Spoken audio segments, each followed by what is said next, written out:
ಇವತ್ತು ನಾನು ಸಾಲದ ಬಗ್ಗೆ ವಿಡಿಯೋ ಮಾಡ್ತಾ ಇದ್ದೇನೆ. ಯಾವ ದಿನ ಸಾಲ ಮಾಡಿದರೆ ಒಳ್ಳೆಯದು, ಯಾವ ದಿವಸ ಸಾಲ ಮಾಡಬಾರ್ದು, ಯಾವ ದಿವಸ ನೀವು ಸಾಲ ತಗೊಂಡ್ರೆ ಅಥವಾ ಕೊಟ್ಟರೆ ನಿಮಗೆ ಅದು ಹಣ ವಾಪಸ್ ಬರುವುದಿಲ್ಲ ಅಂತ ಹೇಳ್ಕೊಂಡು ಇವತ್ತಿನ ವಿಡಿಯೋದಲ್ಲಿ ಮಾಹಿತಿ ಕೊಡ್ತಾ ಹೋಗ್ತೇನೆ. ಕೆಲವೊಂದು ದಿನ ನಾವು ಸಾಲ ತಗೊಂಡ್ರೆ ಅದು ನಮಗೆ ಜೀವನ ಪರ್ಯಂತ ಸಾಲ ತೀರಿಸಲಿಕ್ಕೆ ಆಗ್ತಾ ಇರುವುದಿಲ್ಲ. ನೀವು ಎಷ್ಟು ಕಟ್ಟಿದ್ರೂ ಕೂಡ, ಸಾಲವನ್ನು ಕಟ್ಟಿದ್ರೂ ಕೂಡ ಅದರದ್ದು ಅಸಲು ಹಾಗೆ ಇರ್ತದೆ. ನೀವು ಬಡ್ಡಿ ಕಟ್ತಾ ಹೋಗ್ತಾ ಇರ್ತೀರಾ, ಅಸಲು ಹಾಗೆ ಇರ್ತದೆ. ಆ ಕಾರಣದಿಂದ ನೀವು ಮುಖ್ಯವಾಗಿ ನೋಡ್ಬೇಕೇನಂತ ಹೇಳಿದ್ರೆ, ಯಾವ ದಿನ ಸಾಲ ತಗೊಳ್ಬಾರ್ದು ಅಥವಾ ಯಾವ ದಿವಸ ಸಾಲ ಕೊಡಬಾರ್ದು ಅಂತ ಹೇಳ್ಕೊಂಡು ಮುಖ್ಯವಾಗಿ ನೋಡಬೇಕು. ನಮಗೆ ಅರ್ಜೆಂಟ್ ಇದೆ ಅಥವಾ ಯಾರು ಸಾಲ ಕೊಡುವವರು ಇದ್ದಾರೆ ಅಂತ ಹೇಳ್ಕೊಂಡು ನಾವು ಯಾವಾಗ ಕೂಡ ಸಾಲ ತಗೊಂಡ್ರೆ ಉಂಟಲ್ಲ, ಅದು ನಮಗೆ ಸಾಲ ತೀರಿಸಲಿಕ್ಕೆ ಕಷ್ಟ ಆಗ್ತದೆ ಮುಂದೆ. ಜಾಸ್ತಿ ಜನರು ಸಾಲ ಮಾಡೋದು ಯಾಕೆ ಅಂತ ಹೇಳಿದ್ರೆ ಮದುವೆಗೋಸ್ಕರ, ಆಯ್ತಾ. ಮತ್ತೊಂದು ಏನ್ ಮಾಡ್ತಾರೆ ಅಂತ ಹೇಳಿದ್ರೆ, ಯಾವ್ದಾದ್ರು ಗಾಡಿ ತಗೊಳ್ಳಿಕ್ಕೆ, ಮನೆ ಕಟ್ಟಲಿಕ್ಕೆ, ಈ ರೀತಿಯಲ್ಲೆಲ್ಲ ಸಹ ಇದು ಸಾಲ ಮಾಡ್ತಾರೆ. ಇವಾಗ ನಾನು ಹೇಳೋದೇನಂತ ಹೇಳಿದ್ರೆ, ಮನೆ ಕಟ್ಟಲಿಕ್ಕೆ ಸಾಲ ಮಾಡಿದ್ರೆ ಪರವಾಗಿಲ್ಲ. ಯಾಕಂತ ಹೇಳಿದ್ರೆ ಆ ಜಾಗದಲ್ಲಿ ನೀವು ವಾಸ ಮಾಡ್ತೀರಾ ಅಥವಾ ನೀವು ಅಂದ್ರೆ ಆ ಮನೇಲಿ ಇರಬೇಕು. ನಿಮ್ಗೆ ಒಂದು ಬಾಡಿಗೆ ಕಟ್ಟುವ ಬದಲು, ಮನೆ ಅಂದ್ರೆ ಬೇರೆ ಬಾಡಿಗೆ ಕಟ್ಟುವ ಬದಲು ನಿಮ್ಮ ಸ್ವಂತ ಮನೆ ಅಂತ ಹೇಳ್ಕೊಂಡು ಇರ್ತದೆ ಅಂತ ಹೇಳ್ಕೊಂಡು ಹೇಳುವ. ಇವಾಗ ಗಾಡಿ ಉಂಟಲ್ಲ, ಗಾಡಿ ನಿಮಗೆ ಅಗತ್ಯ ಇದ್ರೆ ಮಾತ್ರ ತಗೊಳ್ಳಿಕ್ಕೆ ಹೋಗಿ. ಬೇರೆಯವ್ರ ಹತ್ರ ಎಲ್ಲ ಉಂಟು, ನಾವು ಕೂಡ ಅಂದ್ರೆ ಬೇರೆಯವ್ರ ಹತ್ರ ಉಂಟು ಅಂತ ಹೇಳ್ಕೊಂಡು ನಾವು ನಮ್ಮ ಹತ್ರ ಕೂಡ ಬೇಕು ಅಂತ ಹೇಳ್ಕೊಂಡು ಸಾಲ ಮಾಡಿದ್ರೆ ನಿಮಗೆ ತಗೊಳ್ಳುವಾಗ ಆರಾಮಾಗಿ ತಗೊಳ್ಬೋದು. ಆದರೆ ತಿಂಗಳ ಹಣ ಕಟ್ಟುವಾಗ ಉಂಟಲ್ಲ, ನಿಮಗೆ ಆಗಲಿ ಇಲ್ಲದಿದ್ರೆ ಮರ್ಯಾದೆ 3 ಕಾಸಿಗೆ ಹೋಗ್ತದೆ. ಅಂದ್ರೆ ಅವರು ಬಿಡ್ತಾರ ಗಾಡಿದು ಲೋನ್ ಕೊಟ್ಟವರು, ಮನೆ ಬಾಗಿಲಿಗೆ ಬಂದು ಜಗಳ ಮಾಡ್ತಾರೆ. ಆ ಕಾರಣದಿಂದ ಗಾಡಿ ನಿಮಗೆ ಅಗತ್ಯ ಇದ್ರೆ ಮಾತ್ರ ತಗೊಳ್ಳಿ. ಬೇರೆಯವರು ನೋಡ್ಲಿ ಅಂತ ಹೇಳ್ಕೊಂಡು, ನಮ್ಮ ಹತ್ರ ಕೂಡ ಕಾರು ಉಂಟು, ನಮ್ಮ ಹತ್ರ ಕೂಡ ಗಾಡಿ ಉಂಟು ಅಂತ ಹೇಳ್ಕೊಂಡು ನೋಡ್ಲಿ ಅಂತ ಹೇಳ್ಕೊಂಡು ತಗೊಳ್ಳಿಕ್ಕೆ ಹೋಗ್ಬೇಡಿ. ಆಮೇಲೆ ನೀವು ಸಾಲದ ಸುಳಿಯಲ್ಲಿ ಬೀಳ್ತೀರಾ.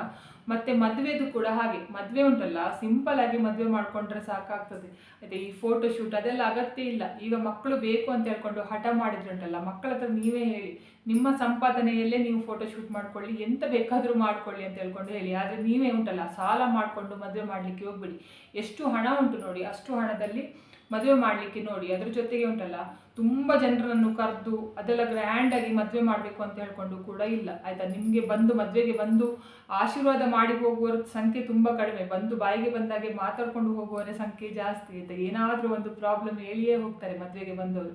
ಅದು ಸರಿ ಇರಲಿಲ್ಲ, ಇದು ಸರಿ ಇಲ್ಲ, ಅಥವಾ ಹುಡುಗಿದು ಹಾಗೆ ಉಂಟು, ಹುಡುಗ ಹಾಗೆ ಇದ್ದಾನೆ ನೋಡಲಿಕ್ಕೆ, ಇಂಥದ್ದೇ. ಇಲ್ಲದ್ರೆ ಅಡಿಗೆ ಸರಿ ಇರಲಿಲ್ಲ, ಅಡಿಗೆ ಹಾಗಾಗಿತ್ತು ಹೀಗಾಗಿತ್ತು ಅಂತ ಹೇಳ್ಕೊಂಡು ಇಂಥದ್ದೇ ಕಮೆಂಟ್ ಮಾಡಿಕೊಂಡು ಹೋಗ್ತಾರೆ. ಬಿಟ್ಟರೆ ಯಾರು ಕೂಡ ಉಂಟಲ್ಲ ಒಳ್ಳೆ ಮಾತಾಡ್ಕೊಂಡು ಹೋಗೋದಿಲ್ಲ. ಆ ಕಾರಣಕ್ಕೆ ಮದುವೆಗೆ ತುಂಬ ಸಾಲ ಮಾಡಿಕೊಂಡು ಫೋಟೋ ಶೂಟ್ ಮಾಡಿಸೋದು, ಆ ವಿಡಿಯೋ ಈ ವಿಡಿಯೋ ಎಲ್ಲ ಮಾಡಿಸೋದು, ತುಂಬ ಜನರಿಗೆ ಕರೆಯೋದು, ತುಂಬ ಗ್ರ್ಯಾಂಡಾಗಿ ಯಾರು ಮಾಡಿರಬಾರ್ದು ಅಂತ ಮದುವೆ ಮಾಡ್ತೀನಿ ಅಂತ ಹೇಳ್ಕೊಂಡು ಗ್ರ್ಯಾಂಡಾಗಿ ಮದುವೆ ಮಾಡೋದು, ಅದೆಲ್ಲ ಮಾಡಿಕೊಂಡು ಮಾಡಿದ್ರೆ ಎಂತ ಆಗ್ತದೆ ಅಂತ ಹೇಳಿದ್ರೆ, ಮದುವೆ ಆಗೋದು ಒಂದು ದಿನ ಅಲ್ವಾ. ಆ ಒಂದು ದಿನದಗೋಸ್ಕರ ಉಂಟಲ್ಲ, ನೀವು ಲಕ್ಷಗಟ್ಟಲೆ ಸಾಲ ನಿಮ್ಮ ತಲೆ ಮೇಲೆ ಹಾಕ್ಕೊಳ್ತೀರಾ. ಆಮೇಲೆ ನಿಮಗೆ ಎಂತ ಮಾಡಿದ್ರು ಕೂಡ ಸಾಲ ತೀರಿಸ್ಲಿಕ್ಕೆ ಆಗೋದಿಲ್ಲ. ನಿಮ್ಮದು ನೀವು ಲಕ್ಷಗಟ್ಟಲೆ ಇದು ಮದುವೆಗೆ ಖರ್ಚು ಮಾಡ್ತೀರಾ. ನಾನು ಅಂಥದ್ದು ಮಾಡಿದ್ದೀನಿ, ಇಂಥ ಮಾಡಿಸಿದ್ದೇನೆ ಅಂತ ಹೇಳ್ಕೊಂಡು ನಿಮ್ಮದು ಯಾರು ಕೂಡ ನಿಮಗೆ ಬಂದು ಸಹಾಯ ಮಾಡೋದಿಲ್ಲ. ಅಂದರೆ ಇದು ಸಾಲ ಮಾಡಿದ್ದೀರಲ್ಲ, ಸಾಲ ತಗೋ ಅಂತ ಹೇಳ್ಕೊಂಡು, ಅಂದರೆ ಸ್ವಲ್ಪ ಹಣ ನಾನು ಕೊಡ್ತೇನೆ ಅಂತ ಹೇಳ್ಕೊಂಡು ಯಾರು ಕೊಡಲಿಕ್ಕೆ ಹೋಗೋದಿಲ್ಲ. ಆಮೇಲೆ ಹೇಳ್ತಾರೆ, ದೊಡ್ಡ ಜನರ ಥರ ದೊಡ್ಡ ಗ್ರ್ಯಾಂಡಾಗಿ ಮದುವೆ ಮಾಡಿಸಿದ್ರು, ಯಾರು ಮಾಡಿದ್ದ ಹಾಗೆ ಮಾಡಿಸಿದ್ರು, ಇವಾಗ ಸಾಲದಲ್ಲಿ ಬಿದ್ದಿದ್ದಾರೆ ಅಂತ ಹೇಳ್ಕೊಂಡು ನಿಮ್ಮನ್ನು ನೋಡಿ ನಗ್ತಾರೆ. ಆ ಕಾರಣದಿಂದ ನಾನು ಹೇಳೋದೇನಂದ್ರೆ, ಮದುವೆಗೆ ಸಾಲ ಮಾಡಿ ಎಷ್ಟು ಅಗತ್ಯ ಉಂಟು ನೋಡಿ ಅಷ್ಟು ಮಾತ್ರ ಮಾಡಿಬಿಟ್ರೆ, ಬೇರೆಯವರಿಗೆ ತೋರಿಸ್ಲಿಕ್ಕೋಸ್ಕರ ತುಂಬ ಖರ್ಚು ಮಾಡಿ ತುಂಬ ಗ್ರ್ಯಾಂಡಾಗಿ ಎಲ್ಲ ಮದುವೆ ಮಾಡಲಿಕ್ಕೆ ಹೋಗಬೇಡಿ. ಆಮೇಲೆ ಸಾಲ ತೀರಿಸೋದು ನೀವೇ ಅಲ್ವಾ. ನಿಮ್ಮ ಮಕ್ಕಳು ಕೂಡ ಸಾಲ ತೀರಿಸಲಿಕ್ಕೆ ಬರೋದಿಲ್ಲ. ಮದುವೆ ಆದವರು ಮದುವೆ ಆಗಿ ಹೋಗ್ತಾರೆ, ಬಿಟ್ಟರೆ ಅವರು ಕೂಡ ಸಾಲ ತೀರಿಸಿಲ್ಲ, ನಿಮ್ಮ ತಲೆ ಮೇಲೆ ಬೀಳ್ತದೆ. ಅದಕ್ಕಿಂತ ಮುಂಚೆ ಆಲೋಚನೆ ಮಾಡಿ. ಇನ್ನು ಕೆಲವರು ಎಂತ ಸಾಲ ಮಾಡ್ತಾರಂತ ಹೇಳಿದರೆ, ತಿರುಗಾಡಲಿಕ್ಕೆ ಹೋಗೋದು, ಇಲ್ಲ ಯಾವುದೋ ಒಂದು ಊರು ಹಬ್ಬ ಉಂಟು ಅಲ್ಲಿಗೆ ಹೋಗಬೇಕು, ಅಥವಾ ಯಾವುದಾದ್ರೂ ಊಟ ಉಂಟು ಅಲ್ಲಿಗೆ ಹೋಗಬೇಕು ಅಂತ ಹೇಳ್ಕೊಂಡು ಸಾಲ ಮಾಡಿ ಹೋಗ್ತಾರೆ. ಅಂತಹ ಸಾಲ ಇದ್ರೂ ಕೂಡ ದಯವಿಟ್ಟು ಹೋಗಬೇಡಿ. ಯಾಕಂತ ಹೇಳಿದ್ರೆ, ನೀವು ಒಂದು ದಿವಸಕ್ಕೋಸ್ಕರ ಸಾಲ ಮಾಡಿ ಹೋದರೆ ಉಂಟಲ್ಲ, ಅದು ಸಾಲ ತೀರಿಸ್ಲಿಕ್ಕೆ ನೀವೇ ಅಲ್ವಾ. ಆ ಕಾರಣದಿಂದ ನಿಮಗೆ ಅದು ಅಗತ್ಯ ಇಲ್ಲ. ಒಂದು ಜಾತ್ರೆಗೆ ಹೋಗೋದಾಗಲಿ ಬೇರೆ ಎಲ್ಲ ಸಾಲ ಮಾಡಿ ಹೋಗುವ ಅಗತ್ಯ ಇಲ್ಲ. ನಿಮ್ಮ ಹತ್ರ ಹಣ ಇದ್ದರೆ ಹೋಗಿ, ಖಂಡಿತ ಹೋಗಿ. ಹಣ ಇಲ್ಲ ಅಂತ ಹೇಳಿದರೆ ಸಾಲ ಮಾಡಿಕೊಂಡು ದೇವ್ರ ಪೂಜೆ ಮಾಡೋದು ಅಥವಾ ಜಾತ್ರೆಗೆ ಹೋಗೋದು, ಊಟಕ್ಕೆ ಹೋಗೋದು ಅದೆಲ್ಲ ಮಾಡಲಿಕ್ಕೆ ಹೋಗಬೇಡಿ. ಇವಾಗ ನಾನು ಮೊದಲುಂಟಲ್ಲ ನಿಮಗೆ ಯಾವ ದಿನ ಸಾಲ ತೆಗೆದುಕೊಳ್ಳಬಾರದು ಅಂತ ಹೇಳ್ಕೊಂಡು ಹೇಳೋದಕ್ಕಿಂತ ಮುಂಚೆ, ಯಾವ ದಿನ ಸಾಲ ತಗೊಂಡ್ರೆ ನಿಮಗೆ ಬೇಗ ಸಾಲ ತೀರ್ತದೆ ಅಂತ ಹೇಳ್ಕೊಂಡು ಹೇಳ್ತೇನೆ. ಸಾಲ ಕೊಟ್ಟರು ಅಷ್ಟೇ, ಸಾಲ ತಗೊಂಡ್ರು ಅಷ್ಟೇ, ಯಾವ ದಿವಸ ತಗೊಳ್ಬೇಕು ಅಂತ ಹೇಳ್ಕೊಂಡು. ಇವಾಗ ಫಸ್ಟ್ ನೀವೇನಂತ ಹೇಳಿದ್ರೆ, ಈಗ ನಿಮಗೆ ಸಾಲ ಮಾಡುವ ಅಗತ್ಯ ಉಂಟು, ನಿಮಗೆ ಸಾಲ ಬೇಕೇ, ಆಯ್ತಾ. ಸಾಲ ಇಲ್ಲದೆ ಆಗೋದೇ ಇಲ್ಲ, ಮಾಡಲೇಬೇಕು ಅಂತ ಹೇಳುವ ಪರಿಸ್ಥಿತಿ ಬಂದರೆ ಸೋಮವಾರ ದಿವಸ ಸಾಲ ತಗೊಂಡ್ರೆ ಒಳ್ಳೇದು. ಯಾಕಂತ ಹೇಳಿದ್ರೆ ಸೋಮವಾರ ಶಿವನ ದಿವಸ ಅಲ್ಲ. ನೀವು ಸಾಲ ತಗೊಂಡ್ರೆ ಉಂಟಲ್ಲ, ನಿಮಗೆ ಆರಾಮಾಗಿ ಬೇಗನೆ ಸಾಲ ತೀರ್ತದೆ ಆಯಿತಾ, ಬೇಗ ಸಾಲ ತೀರ್ತದೆ. ಮತ್ತು ತುಂಬ ಅಂದರೆ ಹೊರೆ ಬೀಳುವುದಿಲ್ಲ ನಿಮ್ಮ ತಲೆ ಮೇಲೆ. ಅದಕ್ಕೆ ನೀವು ಎಷ್ಟು ಸಾಲ ತಗೊಂಡಿದ್ರೆ ನೋಡಿ, ಅದಕ್ಕಿಂತ ಸ್ವಲ್ಪ ಜಾಸ್ತಿ ಕಟ್ಬೋದು ಬಿಟ್ಟರೆ ಉಂಟಲ್ಲ. ಇವಾಗ 1 ಲಕ್ಷ ತಗೊಂಡ್ರೆ ಅದು ಬಡ್ಡಿ ಆಗಿ ಆಗಿ ಆಗಿ 4 ಲಕ್ಷ ಆ ಥರ ಎಲ್ಲ ಆಗಲಿಕ್ಕೆ ಹೋಗುವುದಿಲ್ಲ. ಆ ಕಾರಣದಿಂದ ಸೋಮವಾರ ಸಾಲ ತಗೊಳ್ಳಿ. ಕೊಡುವವರು ಕೂಡ ಅಷ್ಟೇ, ಸೋಮವಾರ ಸಾಲ ಕೊಟ್ಟರೆ ನಿಮಗೆ ಯಾರಾದರೂ ಹಣ ತಗೊಂಡಿದ್ರೆ, ನಿಮ್ಮ ಹತ್ರ ಸಾಲ ತಗೊಂಡಿದ್ರೆ ಅದು ಬೇಗನೆ ನಿಮಗೆ ವಾಪಸ್ ಕೊಡ್ತಾರೆ. ಎರಡನೇದು ಯಾವುದು ಅಂತ ಹೇಳಿದರೆ, ಗುರುವಾರ ದಿವಸ ನೀವು ಸಾಲ ಕೊಟ್ಟರೆ ಅಥವಾ ಸಾಲ ತಗೊಂಡ್ರೆ ಒಳ್ಳೆಯದು. ಗುರುವಾರ ದಿವಸ ಕೂಡ ಹಾಗೆ, ನೀವು ಎಲ್ಲಾದರೂ ಸಾಲ ತಗೊಂಡ್ರೆ ನಿಮಗೆ ಬೇಗನೆ ಸಾಲ ತೀರ್ತದೆ. ಅದೇ ರೀತಿ ಸಾಲ ಕೊಟ್ಟರೆ ಕೂಡ ನಿಮಗೆ, ನೀವು ಯಾರಿಗೆ ಸಾಲ ಕೊಟ್ಟಿದ್ದೀರಿ ನೋಡಿ, ಅವರು ನಿಮಗೆ ಬೇಗನೆ ಹಣ ವಾಪಸ್ ಕೊಡ್ತಾರೆ.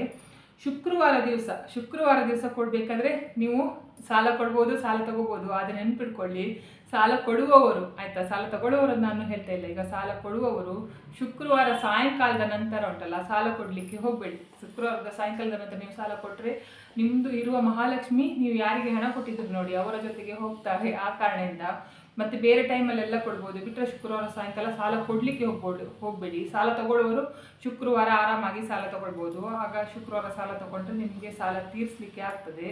ಇವಾಗ ಯಾವ ದಿನ ಸಾಲ ತಗೊಳ್ಬಾರ್ದು ಅಂತ ಹೇಳ್ತೇನೆ. ಈಗ ಫಸ್ಟ್ ನೀವೇನಂತ ಹೇಳಿದರೆ, ಅಮಾವಾಸ್ಯೆ ದಿವಸ ಸಾಲ ತಗೊಳ್ಳಿಕ್ಕೆ ಹೋಗಬಾರ್ದು.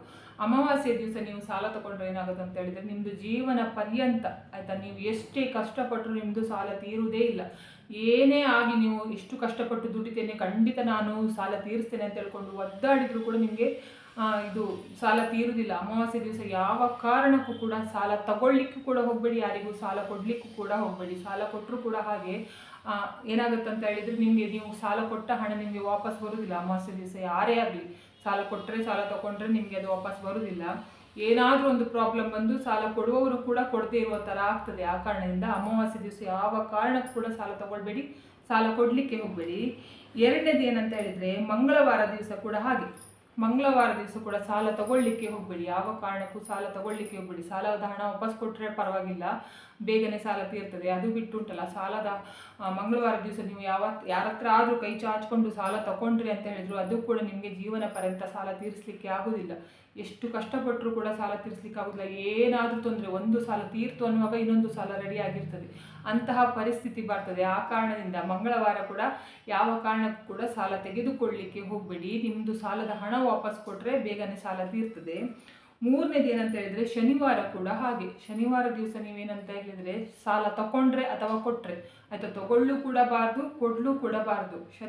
ಶನಿವಾರ ಅಂತ ಹೇಳಿದರೆ ಎಲ್ಲರಿಗೂ ಗೊತ್ತುಂಟು, ಶನಿಶ್ಚರನ ದಿವಸ ಅಂತ. ಗ್ರಹಚಾರ ಇರುವಾಗ ನೀವು ಅಂದರೆ ಆ ದಿನ ನೀವು ಸಾಲ ತಗೊಂಡ್ರೆ ನಿಮ್ಮದು ಸಾಲ ತೀರುವುದೇ ಇಲ್ಲ. ಎಂತ ಮಾಡಿದರೂ ಕೂಡ ಸಾಲ ತೀರುವುದಿಲ್ಲ. ನೀವು ಜೀವನ ಪರ್ಯಂತ ಸಾಲದಲ್ಲೇ ಇರಬೇಕಾಗ್ತದೆ. ಅದೇ ಹಣ ಸಾಲ ಆಗಿ ಕೊಟ್ಟರೆ ಉಂಟಲ್ಲ, ನಿಮಗೆ ಅದು ಹಣ ವಾಪಸ್ ಬರುವುದಿಲ್ಲ, ಯಾವ ಕಾರಣಕ್ಕೂ ಕೂಡ ಹಣ ವಾಪಸ್ ಬರುವುದಿಲ್ಲ. ಆ ಕಾರಣದಿಂದ ಶನಿವಾರ ದಿವಸ ಯಾರಿಗೂ ಸಾಲ ಕೊಡಲಿಕ್ಕೂ ಕೂಡ ಹೋಗಬೇಡಿ, ಸಾಲ ತಗೊಳ್ಳಿಕ್ಕೂ ಕೂಡ ಹೋಗಬೇಡಿ. ಅದು ನಿಮಗೆ ಸಿಗೋದು ಇಲ್ಲ, ನಿಮಗೆ ತೀರಿಸಲಿಕ್ಕೂ ಕೂಡ ಆಗೋದಿಲ್ಲ. ನಿಮಗೆ ಶನೀಶ್ವರನ ಆಶೀರ್ವಾದ ಕೂಡ ಇರುವುದಿಲ್ಲ. ಆದ್ದರಿಂದ ಮಾಡಲಿಕ್ಕೆ ಹೋಗಬೇಡಿ. ಇವಾಗ ಯಾವ ಸಮಯದಲ್ಲಿ ಸಾಲ ತಗೊಳ್ಬಾರ್ದು ಅಂತ ಹೇಳಿದರೆ, ಅಂದರೆ ನಾನು ಸಮಯ ಕೂಡ ಹೇಳ್ತೇನೆ. ಯಾಕಂತ ಹೇಳಿದರೆ, ಬರೀ ನಮಗೆ ವಾರ ಮಾತ್ರ ಗೊತ್ತಿರೋದಲ್ಲ, ಸಮಯದಲ್ಲಿ ಕೂಡ ಕೆಲವೊಂದು ಸಮಯದಲ್ಲಿ ನಾವು ಸಾಲ ತಗೊಂಡ್ರೆ ಏನಾಗುತ್ತೆ ಅಂತ ಹೇಳಿದರೆ ಸಾಲ ತೀರಿಸಲಿಕ್ಕೆ ಆಗೋದಿಲ್ಲ.